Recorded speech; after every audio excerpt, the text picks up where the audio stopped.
Introduction. Hi friends, as we all know that we can see so many things in our surroundings. They are made up of different materials.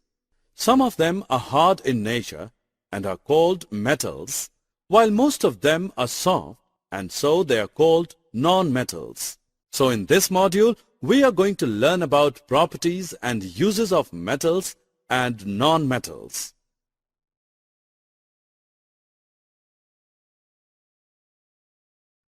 Objectives. Friends, at the end of this lesson, you'll be able to define metals and non-metals. You will also be able to understand the physical properties of metals and non-metals. Besides it, you will be able to describe chemical properties of metals and non-metals. And in addition, you will also be able to explain the uses of metals and non-metals. Hey buddy, what are you doing here? I am flying a kite. It is too light in weight. Yes dear, because it is made up of paper. And do you know that paper is a non-metal item? See there, an aeroplane is also flying high in the sky.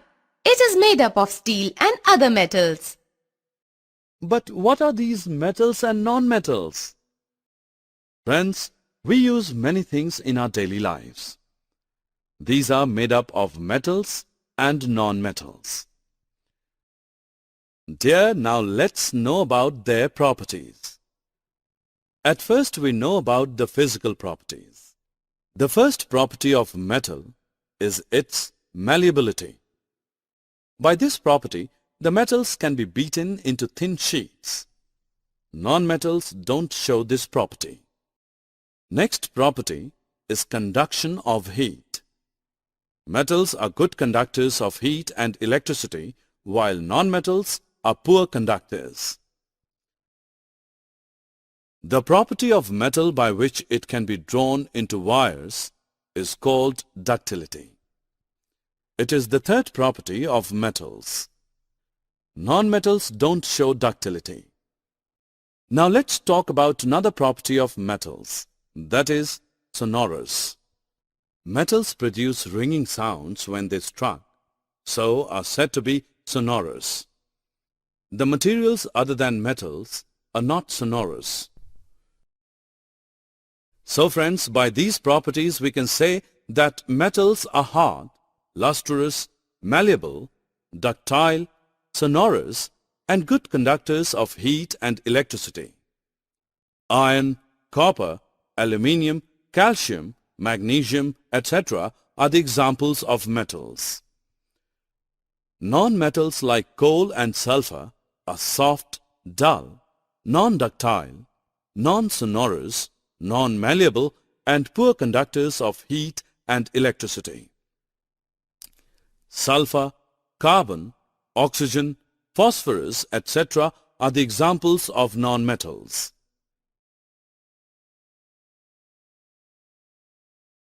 Friends, after discussing about physical properties of metals and non-metals, let's know about their chemical properties.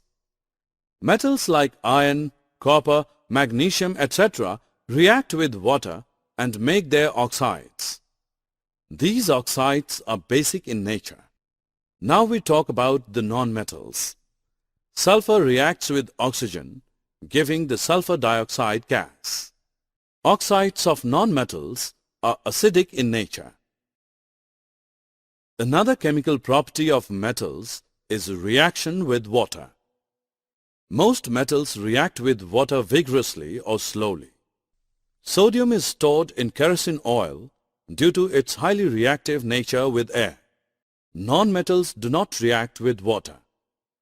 Phosphorus highly reacts with atmospheric oxygen, so it is stored in water. Now let's know about the reaction of metals and non-metals with acids. Metals react with acids and produce hydrogen gas, while non-metals don't react with acids. Friends, you'll be surprised to know that like acids, metals also react with bases and produces hydrogen gas. Non-metals react with bases complexly. Besides these chemical reactions, metals also show the property of displacement reactions. We can see a displacement reaction here in which one metal is displaying another metal from its compound. Dear, till now we have learnt that what the physical and chemical properties of metals and non-metals are. Now let's move on another important topic, that is, what are the uses of these metals and non-metals? As we know that metals are hard in nature, so they are used in making machinery, automobiles, aeroplanes, trains, satellites, industrial gadgets, cooking utensils, water boilers, etc. Non-metals are not so hard, so they are used in fertilizers, water purification process, life-supporting air, crackers, and purple-colored solution as an antiseptic on wounds. Summary. Let us summarize what we have learned. Metals are hard, lustrous, and malleable in nature. Metals are ductile, sonorous, and good conductors of heat and electricity. Iron, copper, aluminium, calcium, magnesium, etc. are the examples of metals. Non-metals are soft, dull, and non-ductile in nature. Non-metals are non-sonorous, non-malleable, and poor conductors of heat and electricity. Sulfur, carbon, oxygen, phosphorus, etc. are the examples of non-metals. Metals react with oxygen to produce metal oxides which are basic in nature. Non-metals react with oxygen to produce non-metallic oxides which are acidic in nature. Some metals react with water to produce metal hydroxides and hydrogen gas, while non-metals do not react with water. Metals react with acids and produce metal salts and hydrogen gas. Generally, non-metals do not react with acids. In displacement reaction, more reactive metals displace less reactive metals from their compounds in aqueous solutions. Metals and non-metals are used widely in everyday life.